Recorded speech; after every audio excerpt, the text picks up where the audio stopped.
Mari kita mulai Bapak Ibu. Semuanya konsen, lihat ke kertasnya masing-masing. Pusat dari keseluruhan ajaran Sang Buddha adalah 4 kebenaran mulia. Bahasa Palinya adalah Cattari Arya Satca. Jika seseorang dapat memahami 4 kebenaran mulia ini, maka seseorang dapat memahami Buddhisme, ya, atau ajaran Buddha. Sang Buddha mendefinisikan kebenaran mulia yang pertama seperti ini. Kebenaran mulia yang pertama. Dan apakah kebenaran mulia mengenai dukkha? Yaitu bagi yang ada bawa pen silakan garis bawahi. Kebenaran mulia mengenai dukkha. Ya, itulah kebenaran yang pertama. Dalam bahasa Pali, dukkha arya satca. Kelahiran adalah penderitaan, menua adalah penderitaan, kesakitan adalah penderitaan, kematian adalah penderitaan, kesedihan adalah penderitaan, ratap tangis adalah penderitaan, rasa sakit, duka cita, dan keputusasaan adalah penderitaan. Berpisah dengan yang dicintai adalah penderitaan, berkumpul dengan yang tidak disukai adalah penderitaan. Sang Buddha merujuk pada penderitaan fisik dan penderitaan batin. Ya, silahkan Bapak Ibu garis bawahi fisik dan batin. Ya, walaupun ketika kita belajar Dharma, kita akan sangat sering fokusnya itu di batin. Tapi Sang Buddha tetap merujuk dukkha itu kedua-duanya, fisik dan batin. Penderitaan fisik ya, yaitu sakit karena penyakit, umur tua, kelelahan dan sebagainya. Penderitaan psikis atau batin yaitu segala penderitaan mental, ketakutan, kebosanan, kekhawatiran, duka cita, kesepian, dan keadaan psikologis negatif lainnya. Ya, jadi Bapak Ibu Saudara, kesepian juga dukkha ya, khawatir juga dukkha, bosan juga dukkha. Menjalani kehidupan adalah mengalami penderitaan dalam taraf banyak ataupun sedikit. Sang Buddha tidak menyangkal akan keberadaan, kesenangan, dan kebahagiaan. Ya, Bapak Ibu Saudara, yang bagian ini boleh dilingkari, itu garis sampingnya. Ya. Ini pengingat Bapak Ibu ya, tolong jangan ada yang mengatakan Sang Buddha mengajarkan kehidupan kita adalah penderitaan. Tidak. Kehidupan kita ada penderitaan di dalamnya. Betul ya? Tapi kenyataannya ada nggak kebahagiaan? Ada. Tugas kita adalah berjuang memperpanjang kebahagiaan dan mempersingkat penderitaan sebelum mencapai arahat. Kalau sudah arahat, sudah tidak ada penderitaan. Ya, kalau muncul pun penderitaan, tidak terasa menderita bagi mereka. Jadi sebagai para non-arahat, ya, para non-arahat yang belum mencapai arahat, tugas kita adalah berjuang mempertahankan kebahagiaan, memperpendek penderitaan, atau berjuang dampak penderitaan itu sekecil mungkin. Ya. Baik, kita lanjut. Sang Buddha hanya berusaha membawa perhatian kita pada fakta yang sangat jelas bahwa penderitaan adalah bagian dari kehidupan kita seutuhnya. Kendati pun manusia pada umumnya telah berusaha untuk menghindari penderitaan dan mendapatkan kebahagiaan, namun masih jarang yang merasa telah menemukan kepuasan dan kebahagiaan internal dari dalam diri. Ya, ini juga bagian yang sangat benar ya. Jadi, kendati pun manusia yang telah mendapatkan kebahagiaan banyak, misalkan ya, sudah senang hidupnya, belum tentu juga bahagia secara sempurna. Ya, sebagai biku, saya ketemu banyak orang Bapak Ibu ya, dari berbagai macam taraf ekonomi. Saya ketemu juga yang duitnya itu sudah seperti daun. Ya, duitnya sudah seperti daun. Pun mengaku hidup saya Bante ada penderitaan. Ya, ini yang saya dengar langsung dari orangnya langsung. Siapa Bante? Anda usah tahu. Ya. Ya, jadi kalimat ini sangat benar ya. Nanti kita lihat di belakang. Kalimat ini menjadi benar karena ya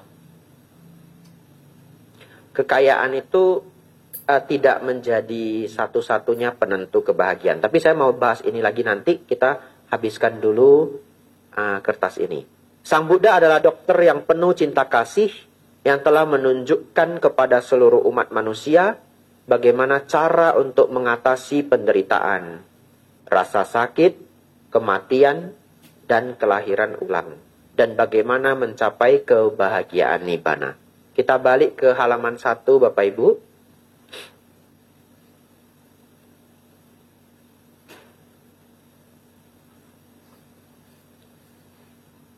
Dua hal ingin saya sampaikan. Yang pertama, ada seorang pintar di Amerika, dia membuat analogi berpikir yang sangat baiknya. Dia mengatakan begini, kalau Anda mengatakan bahwa uang adalah kunci kebahagiaan, dia mengatakan itu sebagian benar. Ya, dia mengatakan itu sebagian benar. Tetapi sebagiannya juga tidak pas. Maksudnya apa? Nah, dia memberi perhitungan yang sangat baik.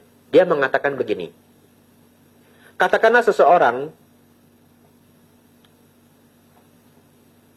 standar hidupnya belum bagus. Ya, standar hidupnya belum bagus. Anggaplah ini yang standar tinggi. Ya, yang ada di garis ini yang standar sangat tinggi.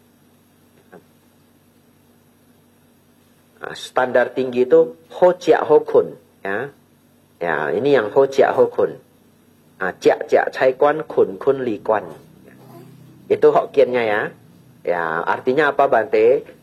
Makan di restoran, tidur di hotel ya. Baik.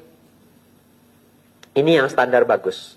Nah, kalau seseorang belum mencapai standar ini, dia masih di sini, apalagi di sini, itu menjadi benar. Uang adalah kebahagiaan. Karena hidupnya sulit. Betul ya? Jadi kita tidak boleh juga serta-merta mengatakan uang bukan sumber kebahagiaan. Orang yang standar hidupnya belum lengkap, masih banyak kesulitan hidup, nggak bisa memahami itu.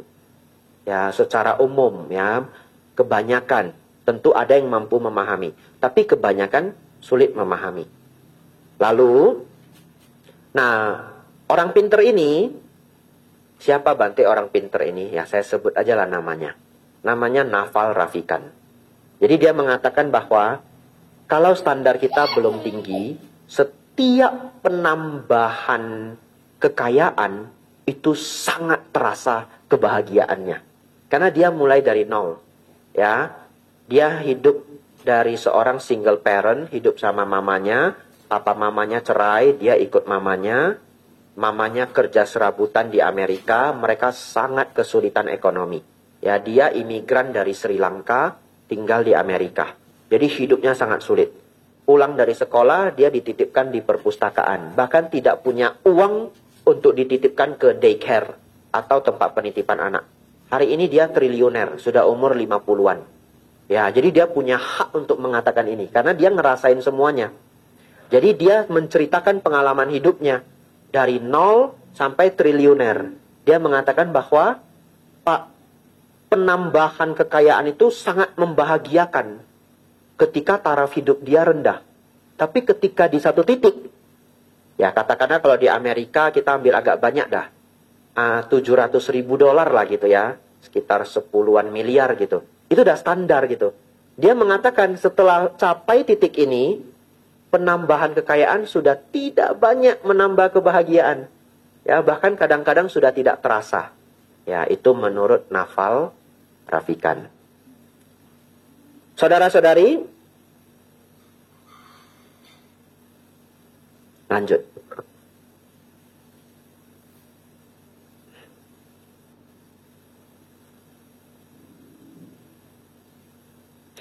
Hal yang kedua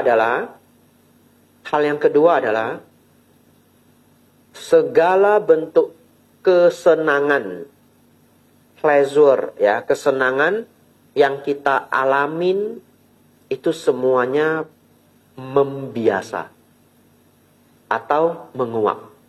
Itulah yang membuat manusia tidak terpuaskan. Apa maksudnya?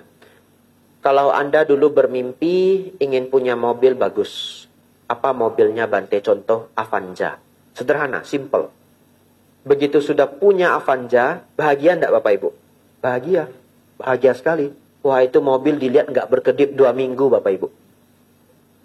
Nah, belum kotor aja dilap lagi, betul? Dilap lagi. Setelah 1,5 tahun membiasa enggak? Membiasa. Bagaimanapun enggak bisa kebahagiaan hari pertama punya Avanza, new Avanza, dibanding setelah 1,5 tahun itu nggak bisa sama. Kalau bisa sama bahagia enggak? Bahagia. Tapi si badan itu nggak mau begitu. Ya, si badan tidak mau memproduksi hormon yang jumlahnya sama. Ya, dia cuma kasih kesenangan yang luar biasa itu minggu pertama. Coba mobil favorit minggu pertama. Bagus sekali. Betul ya? Setelah 1,5 tahun gimana biar bisa senang lagi? Harus Innova Reborn. Betul ya? Anda kerja keras lagi. Terbeliklah Innova Reborn ya. Nah itulah dipandangin 3 minggu tidak berkedip. Ya. Lewat lagi 3-4 tahun. Bisa ganti Innova Reborn? Happy begitu? Bisa? Udah nggak bisa. Kalau merek yang sama sih happy 3 hari ya. Plat BK-nya new car gitu ya, mobil baru. Nggak bisa seperti dulu. Mata tidak berkedip 3 minggu gitu. Mobilnya belum kotor dilap. Ini contoh aja ya. Anda bisa pakai barang favorit Anda. Ini contoh saja. Dilap ya. Ada yang senang apa? Orang kan beda-beda ya. Ada yang senang gadget ya. Wah, gadget disayang ya. Ada yang senang pulpen mahal ya. Wah, dilap. Kalau laki-laki ada yang senang pisau gitu. Wah, pisau dikoleksi ya. Saudara-saudari, lalu akan naik terus. Oleh karena itu, kesenangan duniawi itu punya satu karakter, yaitu membiasa. Atau kebahagiaannya menguap. Atau yang lebih mengena adalah sulit terpuaskan. Mari kita lanjut.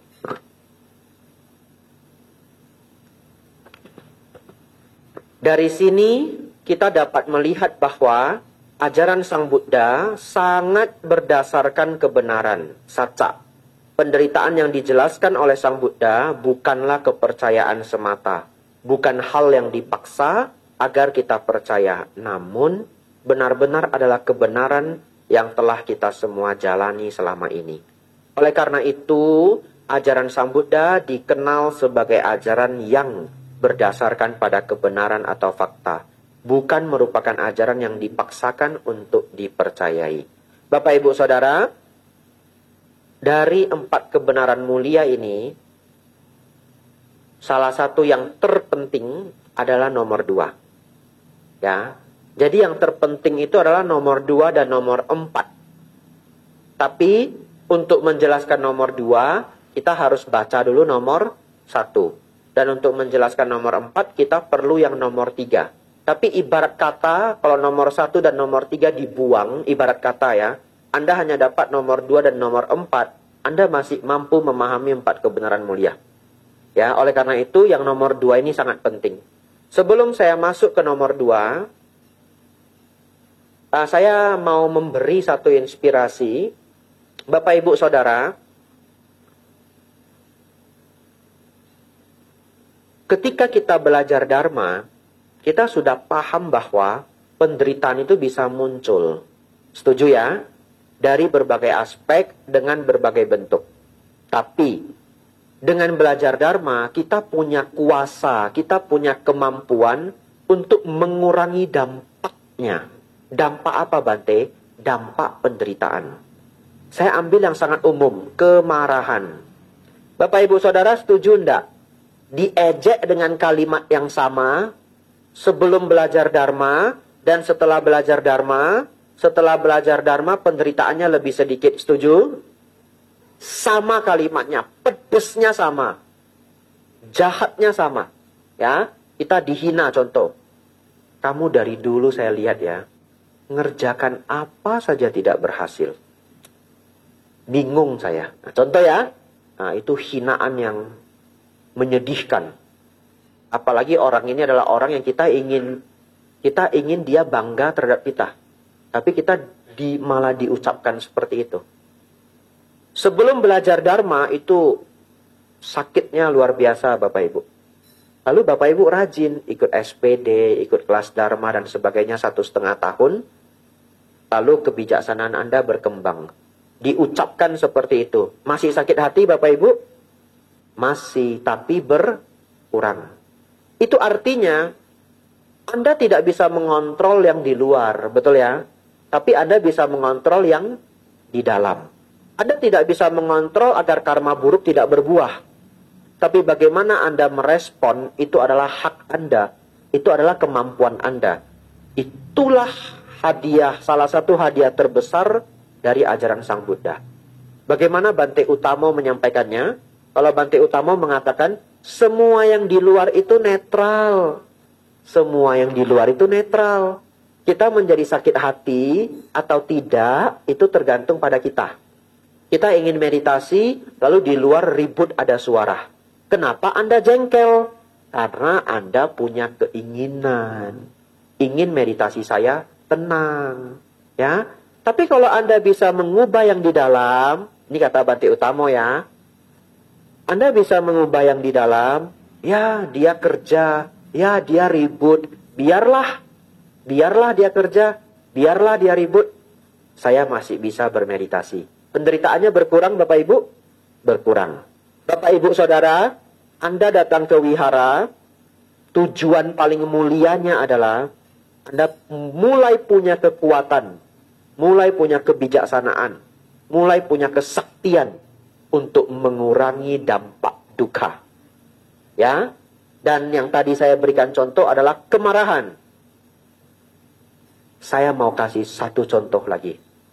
Dan yang ini yang berhubungan dengan nomor 1. Yaitu apa? Bapak Ibu belajar. Jangan terlalu gelisah kalau ada keinginan. Ya, belajar. Jangan terlalu gelisah kalau ada keinginan. Kenapa? Toh keinginan kita nggak pernah habis. Betul nggak? Ya. Dan coba direnungkan. Seberapa banyak sebenarnya keinginan kita sudah terwujud, betul ya? Ya. Seberapa banyak keinginan sudah terwujud. Tapi Anda tambahin lagi enggak? Tambahin. Ya, waktu kita SMP keinginan kita apa? Cuma sepeda. Ya, cuma sepeda. Polygon, kalau nggak salah merek Polygon ya. Ya. Ya, kalau Polytron kan televisi ya. Ya. Polygon atau merek apa gitu. Ya. Jadi cita-citanya hanya sepeda dulu. Saya pikir dulu kalau bisa dapat sepeda yang bagus itu, wah dunia sudah milik saya. Tapi sembari kita semakin besar, keinginan bertambah enggak? Bertambah. Bapak Ibu Saudara, kalau Anda punya keinginan yang baik ya, kerjakanlah proses-prosesnya. Anda mau gelisah juga tidak ada gunanya, ya. Tetapi kalau Anda terlalu obsesi dengan keinginan Anda, nanti menjadi gampang marah kalau keinginannya terganggu, ya. Boleh punya keinginan yang baik, namanya canda, boleh, ya. Tetapi jangan terlalu menggebu-gebu, jangan terlalu gelisah. Kalau bisa mindful. Apa itu mindful? Mindful itu ada di saat ini. Kalau Anda terlalu terobsesi, Anda itu ada di masa depan. Seakan-akan keinginan itu sudah terwujud. Betul ya? Ya. Itu normal Bapak Ibu. Saya katakan itu normal. Yang tidak normal kalau sampai Anda sudah terlalu gelisah, sudah terlalu menggebu-gebu. Duka enggak Bapak Ibu? Duka. Ya. Kalau sampai sudah menjadi duka, Anda injak rem. Anda kembali ke saat ini. Anda kembali ke saat ini. Nah, tadi pagi saya baca cuplikan buku ya. Mindset of Champion. Jadi cara berpikir seorang champion. Ternyata beberapa atlet-atlet yang mencapai level tertinggi ya, para champion, pelatihnya itu bahkan mengajarkan dia apa? hidup di saat ini. Aneh ya? Hidup di saat ini. Ada seorang pemain baseball, di satu pertandingan dia 6 kali home run, dan itu hebat sekali, 6 kali home run. Ternyata dia diajari mantra. Ya, saya lupa mantranya. Anggap aja mantranya begini, one row, one hit. One row, one hit. Artinya apa? Dia diajari nggak usah mikirin nanti, menang apa enggak, kita perlu berapa poin, enggak. One row, one hit. Yang paling penting adalah bola yang sedang di depan dia. Yang lain semuanya nggak penting. Ya, dia diajari untuk hidup saat ini. Dengan begitu, dia tidak stres. Dan performanya menjadi sangat luar biasa. One row, one hit. One row, one hit. Kalau Bapak Ibu yang tipikal orang yang terlalu di masa depan, sangat berorientasi di masa depan dan sering gelisah, ini tipsnya. Tipsnya apa? Hidup untuk hari ini. Ya, jadi Anda ciptakan mantra. Ya, hidup untuk hari ini. Boleh. Atau Anda mau mantra yang lebih kreatif? Boleh. Satu hari, satu manfaat. Atau satu hari yang sempurna. Maka yang dipikirkan hanya satu hari. Dan kenyataannya, kalau Anda ingin mencapai kesuksesan sebesar apapun, ya tetap Anda harus melakukannya dari satu hari ke satu hari. Betul ya? Kalau satu hari ini baik, sempurna. Besok Anda bangun, hari ini harus baik, sempurna. Besok Anda bangun, hari ini harus baik. Tercapai nggak harapannya? Tercapai ya. One row, one hit. Kalau Sang Buddha ketika mengajarkan kita meditasi, lebih lagi, bukan satu hari, tapi saat ini. Saat ini. Bante Utamo bikin mantra juga. Saat ini sedang apa? Sampai ada stikernya. Saat ini sedang apa? Ya, itu supaya kita kembali ke saat ini, batin tidak terlalu gelisah. Bapak Ibu Saudara, mari kita lanjutkan. Kebenaran mulia yang kedua. Kebenaran mulia yang kedua adalah kebenaran mulia dari sebab penderitaan. Silakan digarisbawahi sebab penderitaan.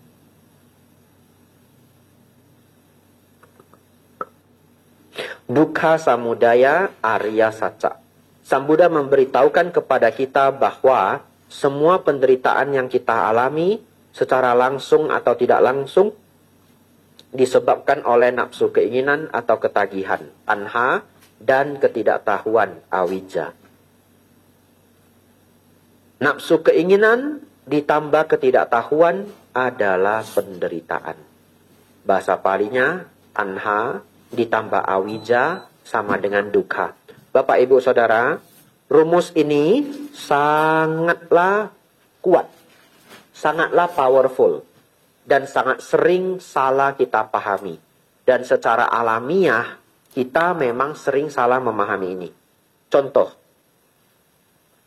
kalau tiba-tiba besok Anda bangun, Anda lihat depan rumah Anda itu ada sampah. Kulit udang, sekarung. Contoh ya, lalu semalamnya, tetangga sebelah barbeque. Berarti itu punya siapa? Punya tetangga sebelah. Ya, dia taruh itu di dalam halaman rumah Anda. Dukkha enggak Bapak Ibu? Dukkha ya. Dukkanya nano-nano ya. Ya kesel, ya marah, ya nano-nano lah. Siapa yang membuat Anda marah? Itu setelah ikut SPD, jawab diri sendiri.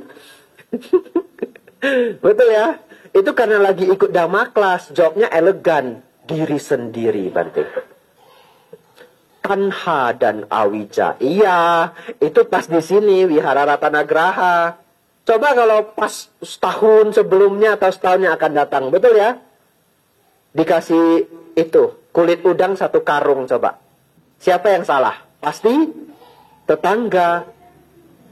Ya, ini kepyak cupi ya, ha? Gitu. Wah, nyo ikui pai lewa. Nah, kayaknya harus ada subtitle ini ya. Ya, ini tetangga ini ya, udah berapa kali saya mengalah. Pasti begitu. Betul ya? Itu sebabnya Salah satu kotoran batin atau sebab duka adalah moha. Delusi. Delusi itu apa? Pikiran kita ditipu. Itu delusi. Ya, pikiran kita tertipu. Sebenarnya yang membuat kita marah siapa? Diri sendiri. Tapi mau memahami itu sulit. Sulit. Bahkan untuk saya. Iya. Bahkan untuk saya. Kalau mau fairnya. Ya enggak? Satu ketika nanti pasti Bapak Ibu ketemu saya ngomel. Ya, yang salah siapa? Pengurus lah. Yang salah siapa? Umat lah. Atau kontraktor lah. Ya. Ini misalkan langit-langitnya sompel. Mana mungkin saya bisa ingat. Tanha dan awija. Penyebab duka saya adalah tanha dan enggak mungkin langsung telepon kontraktornya. Ya toh?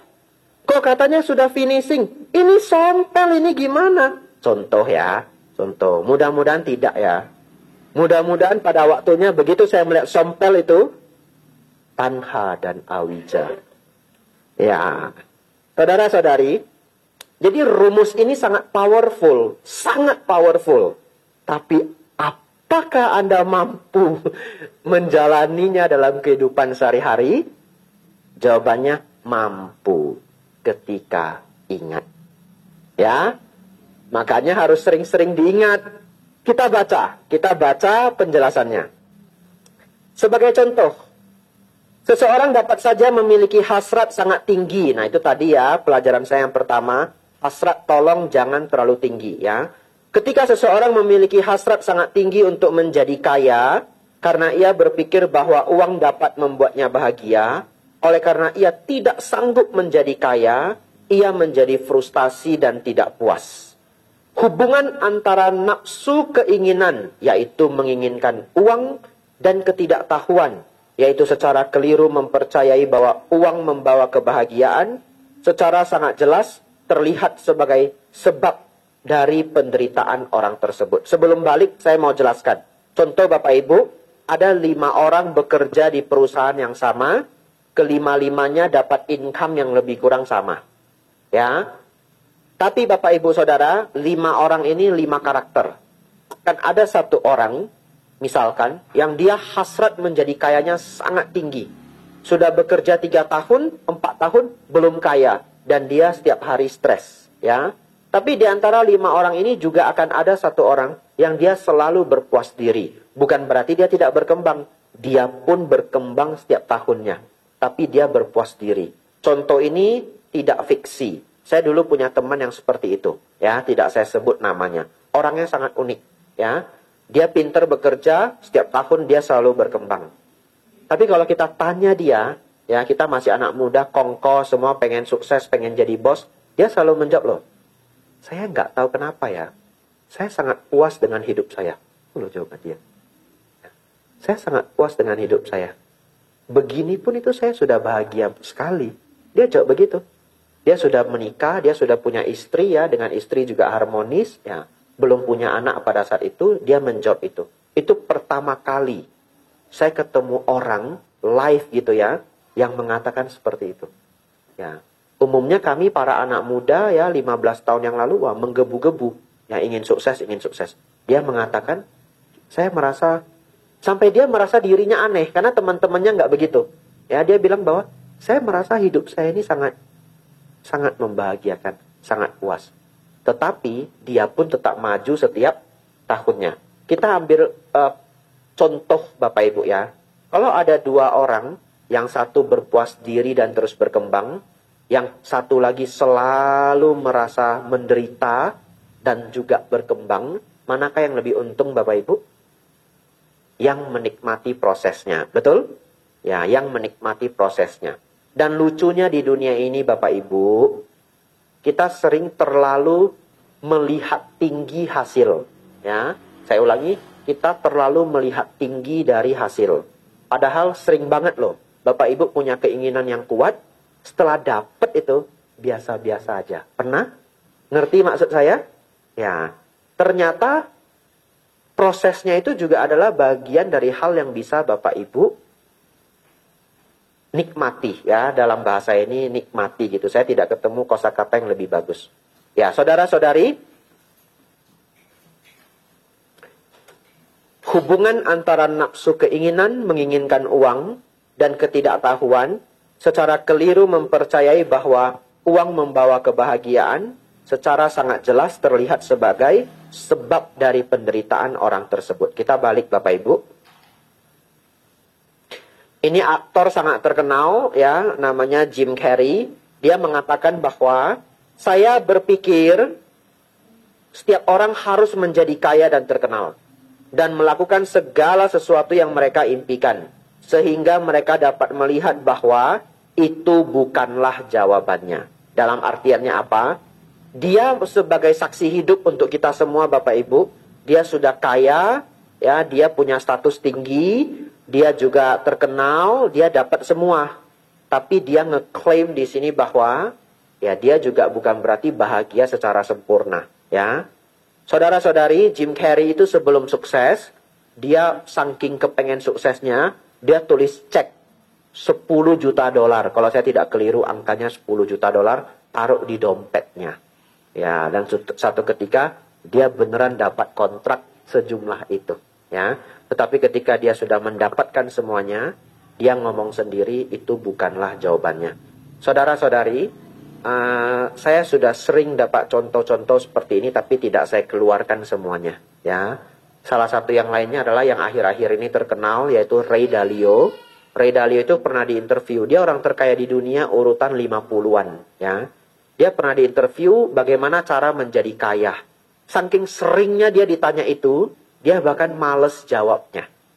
Ya, lalu dia bilang sama interviewernya yang nge-interview, dia bilang begini, ya begini ya, padahal dia ditanya bagaimana cara jadi kaya, tapi jawabannya dia belok Bapak Ibu.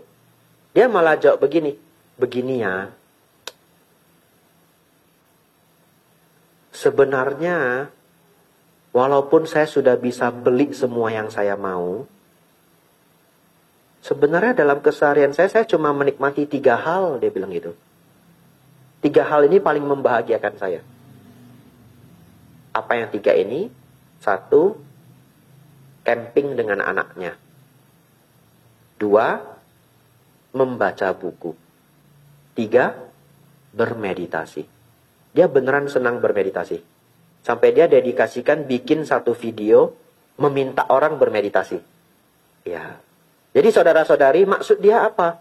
Maksud dia sanggup membeli pulau, sanggup membeli kapal pesiar, ya. Tapi apa yang dia nikmati ini adalah yang gratis. Kalau di Amerika camping itu gratis karena taman pemerintah itu bagus sekali dan gak usah bayar. Yang namanya camping di sana itu cuma bawa tikar Bapak Ibu, ya. Bawa tikar, makan sandwich, itu camping. Kayak filmnya Mr. Bean. Betul ya?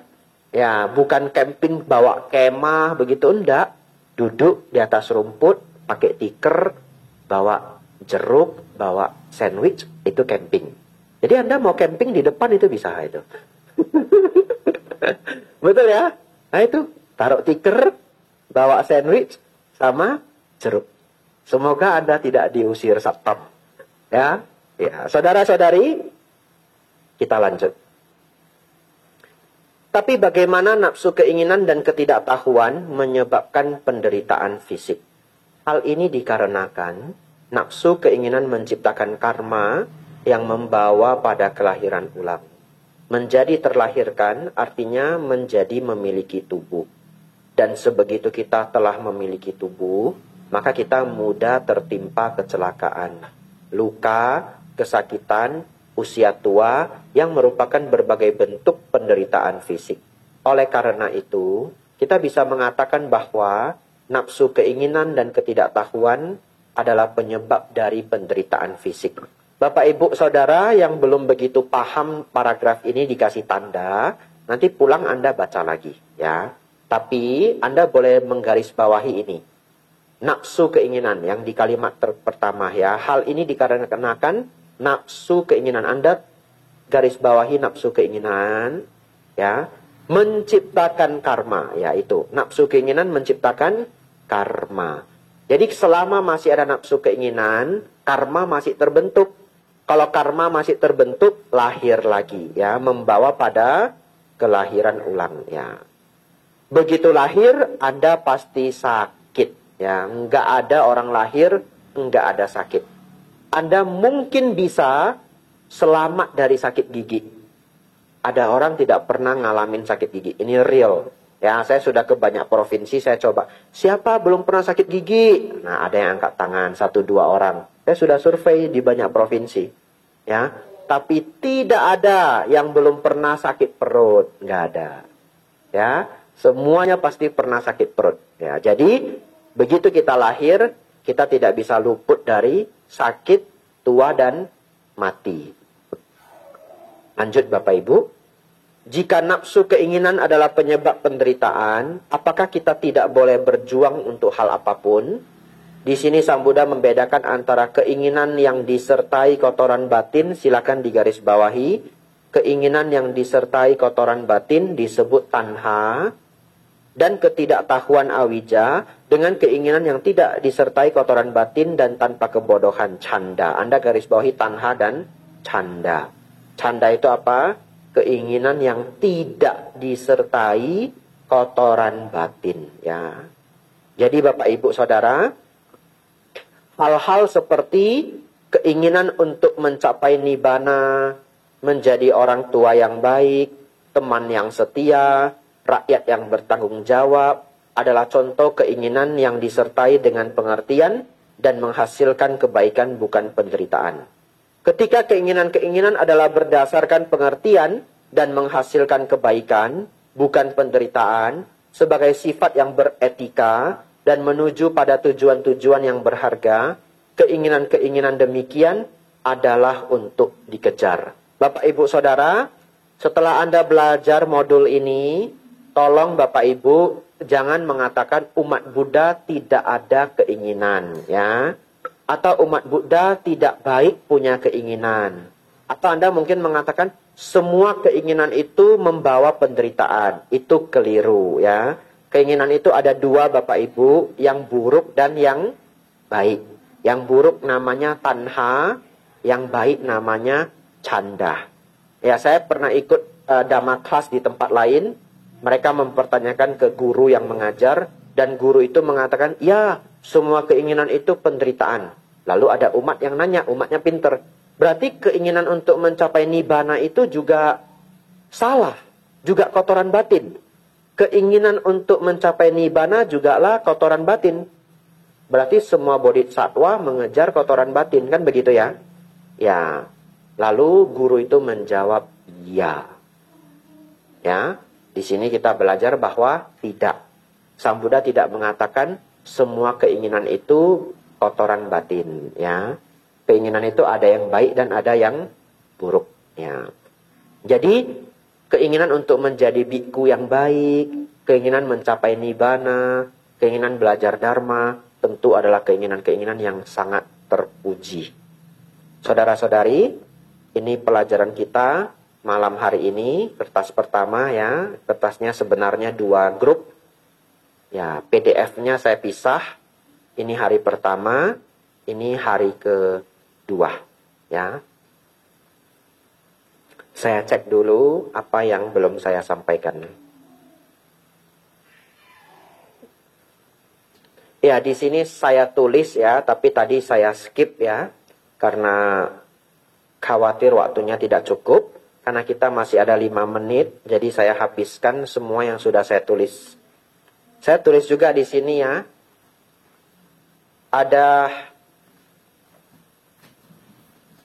kekayaan itu tidak satu-satunya sumber kebahagiaan, itu terbukti dari anaknya saudagar kaya Ananda Krishnan. Ya, orang terkaya, dia pernah ranking 82 di dunia dengan kekayaan 11 miliar dolar pada saat itu, rekor dia. Dan pernah nomor 2 terkaya di Asia Tenggara, Bapak Ibu Saudara. Dia hanya punya 1 anak laki-laki. Hanya 1 tok. Dan anak laki-lakinya memilih menjadi bikku. Ya, meninggalkan semua dinasti papanya. Tapi papanya punya 2 anak. Masih ada 1 anak cewek. Tetapi sebagai triliuner ya, dia pasti sangat terguncang ya. Karena dia pasti sangat mengharapkan anak laki-lakinya. Ya, lalu konglomerat ini sudah meninggal beberapa, mungkin 2 tahun yang lalu ya, atau setahun yang lalu. Namanya Ananda Krishnan. Anaknya sudah Mahatera, Bapak Ibu. Namanya Bante Siripanyo. Betul ya Bapak Ibu ya? Ya, ada beberapa yang hafal Bante Siripanyo. Beberapa umat Indonesia pernah bertemu beliau. Beliau tinggal di Thailand. Ya, ikut lineage-nya Acan Chah. Saudara-saudari, yang kedua juga ini unik ya. Orang terkaya di dunia, Warren Buffett. Tadi saya cek kekayaannya. Saya kepo juga Bapak Ibu ya. Ai cai lang keho ya. Ya, mau tahu hartanya orang itu namanya kepo ya. Ya, kalau orang pada umumnya kan begitu ya. Dia kaya loh saya dengar. Oh iya loh. Dia punya itu loh, gudangnya aja besar banget. Kan gosip ya. Nah, itu namanya kepo ya. Tadi saya cek Bapak Ibu, Warren Buffett kekayaannya berapa sih hari ini? 2.822 triliun. Ya, banyak duit ya. 2.822 triliun. Dan dia sudah umur 92. Dia putuskan ngasih warisan ke anaknya hanya 0,5%. Sisanya dia danakan semua. Ya, dia sudah ngomong dia akan danakan 99,5% hartanya. Dapat 0,5. 1,4 triliun. Masih kaya raya ya. Mana tahu mau didanakan ke Wihara Ratanagraha 0,1%. Boleh ya. Ya, langsung gedung kita sampai situ ujung. Saudara-saudari, penutupan saya tulis ini di bagian paling atas ya. Jadi bagi saya ini sangat penting. Tolong Bapak Ibu hafal 8 kondisi dunia. Ya, 8 kondisi dunia. Kita nggak bisa kabur dari 8 kondisi ini Bapak Ibu ya. Dia seperti siklus ya. Kita akan masuk ke salah satu dari 8 ini. Apakah yang 8 ini? Kadang kita mendapatkan, kadang kita kehilangan. Kadang dipuji, kadang dicelah. Kadang kita dikenal, kadang kita tidak dikenal. Kadang merasakan nyaman, kadang merasakan sakit. Nah, di dalam 8 rumus itu, 4-nya duka, 4-nya suka. Kalau Bapak Ibu mengalami ini, maka jawabannya adalah sabar. Jawaban lainnya adalah wajar ya. Sabar dan wajar. Kenapa? Karena itulah namanya hidup. Ada 8 kondisi. Kadang mendapatkan, kadang kehilangan. Kadang dipuji, kadang dicelah. Kadang dikenal, kadang tidak dikenal. Kadang merasakan nyaman, kadang merasakan sakit. Anda pilih satu yang Anda paling favorit, Anda keluarkan ketika Anda merasa tidak nyaman. Pilih salah satu. Ya, mungkin yang paling kuat adalah kadang dipuji, kadang dicelah. Kalau saya senang yang nomor 1. Kadang mendapatkan, kadang kehilangan. Ya, atau kadang untung, kadang rugi. Ini mewakili ke-8-nya. Ya, jadi walaupun kita hanya mengucapkan satu, tapi mewakili ke-8-nya. Kalau Anda pintar menggunakannya, setiap Anda ketemu duka, Anda ucapkan ini, duka Anda akan turun. Ya, Anda selama belajar Dharma, Bapak Ibu, kalimat-kalimat bagus ini dikumpulin, dijadikan prinsip atau dijadikan quotes-quotes hidup. Saya suka menyebutnya mantra. Mantra itu bahasa Sanskerta artinya kalimat-kalimat yang indah. Itu loh arti mantra dalam bahasa Sanskerta. Tapi di bahasa Indonesia sudah berubah. Artinya kalimat-kalimat yang mengandung magic. Betul Bapak Ibu? Ya, tapi awalnya mantra itu artinya kalimat-kalimat yang indah. Ya, yang memperindah batin. Nah, kalimat-kalimat ini Bapak Ibu kumpulin. Hari ini dapat 2. Kadang dipuji, kadang dicelah. Ya, kalau nanti dikritik, jangan terlalu marah. Mantra yang kedua apa? Tanha dan awijah. Pernah tetangga Anda mengganggu Anda? Tidak pernah, ya.